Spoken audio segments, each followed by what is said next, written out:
you published an article, and I actually have it with me. And this article you mentioned about General Flynn accepting the interview and talking something about a trip called Cadell trips to compromise those politicians in Capitol Hill. Tell us a little bit more about the story. So CODELs, as they're abbreviated, they're long for congressional delegations. And congressional delegations, what the general was referring to, these are groups of members of Congress. They're oftentimes bipartisan, and they're flown around the world, around the country on trips by donors, by foreign nationals, by people tied to foreign governments, by people tied to, like we're going to talk about today, the CCP. And they're flying them around the world.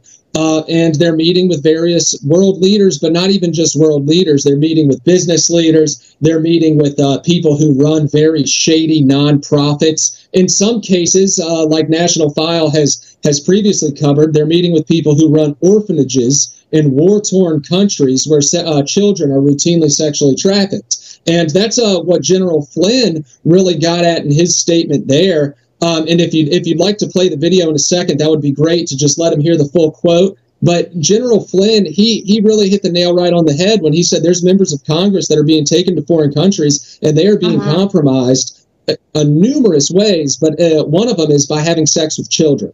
And that is exactly what is going on here. You know, Jeffrey Epstein, the dead pedophile, his brother Mark is tied to the Chinese Communist Party. And guess what? His brother Mark also runs an influence operation that sponsors congressional delegations to places like Ukraine, where they go to orphanages and hang out with children with no one to speak up for them and with no one to really defend them. So it's truly hideous. But I'm glad that General Flynn's speaking out about it, because this is a drum that needs to be beat.